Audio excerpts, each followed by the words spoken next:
Hey, what's up everyone and welcome. Before I begin, if you'd like to support the channel, you can always subscribe to my Patreon. It'll be a great way to help me out. The link is in the description box below. You can always subscribe, like, share the channel, share the video. And check out my book, The Answer by Faisal Al-Sagir. And I got another one coming up soon. Hopefully that'll be good too. Without further ado, let us begin. How to have power over your mind. Now this is a funny, paradoxical situation because in reality you can't have control over your mind. You can only understand your mind, how it works, why it works the way it works. And when you understand your mind, how it works and why it works that way, you then have power over it. You can guide it, direct it energetically in the way that you want, with purpose and intention. And that's having power over your mind. To guide it, to direct it with purpose and intention in a place of clarity, from a place of clarity, of wisdom, understanding, patience. Now here's why you can't control your mind. See, many people will tell you control your mind, take control of your mind, but it doesn't work that way. Why? Because saying you want to have control over your mind is like saying you want to have control over the world. It's simply not possible. You can only understand it and direct your energies with purpose and intention in the way that you desire. And the more you come from a place of clarity, from understanding, the more power you have with your purpose and intention, with your energies directed in a specific direction.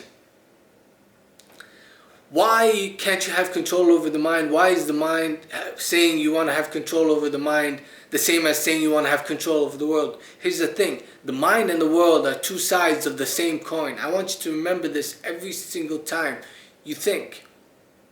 Every single time you behave in certain ways. Every single time you simply unconsciously act or think. The mind and the world are the two sides of the same coin. The thing is, the mind, what you have to understand to have power over your mind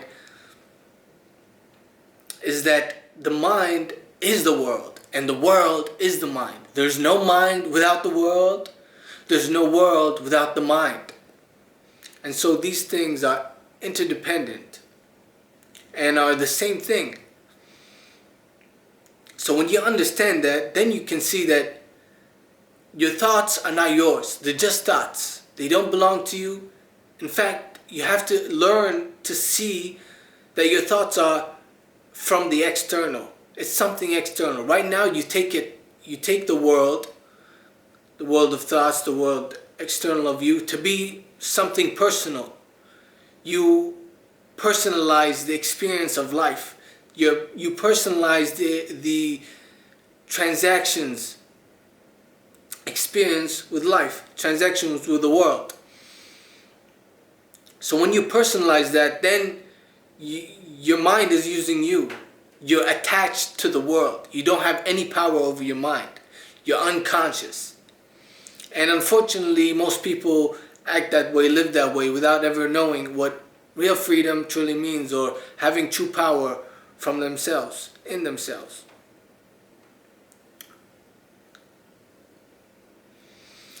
So knowing this, that the mind is the world and the world is the mind, these two are interdependent, they're the same thing, then you can decide to see that all your thoughts are related to the world. There's something external of you. Don't internalize your thoughts. So the problem is when you do that, when you internalize your thoughts, when you take the thoughts to be yours, you charge it with emotion. And when you charge it with emotion, then you're attached to the world. When you're attached to the world, fear comes, anger comes, craving comes, confusion comes, depression, all the negative things. All the suffering comes. Why? Because of your attachment to the world. And it's so subtle because you think that it's normal to think, to have thoughts, to go from one thought to the other, to think incessantly and involuntarily even. But that is not normal. We only think that it's normal because it's what everybody does, and it's how they do it, without ever investigating their minds, without ever questioning reality, without ever searching for truth beyond a subjective, one-dimensional perspective and experience. So here's what I want you to do. Look at your thoughts as something external. They're not yours. They belong to the world. And when you do that, you create space between you and your mind. And when you create space between you and your mind, you can detach from the world. When you detach from the world, you won't suffer. You will be free. You will be happy. You will feel spaciousness, a great stillness and silence that grows within you, a peace that is beyond understanding. That's the peace of God. But you can't come to it if you're always attached to your thoughts, to the world.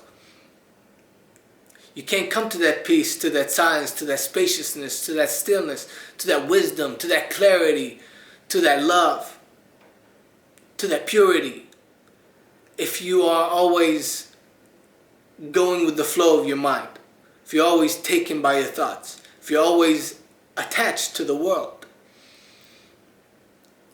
So here's the challenging thing that I ask you to do. Investigate your mind. Question your motives. Question your habits, your mental and emotional habits. Start to create space between you and your mind by seeing it as something external. Don't personalize the experience of life. Life is impersonal. The experience of life is also impersonal. So don't personalize the experience of life. And that way you can detach from the world. And when you detach from the world, you'll have power over your mind. Alright? That's all I have to share today. Thank you for listening. Hope you like this video. Subscribe to the channel, like this video, share with a friend, and God bless you. Thank you.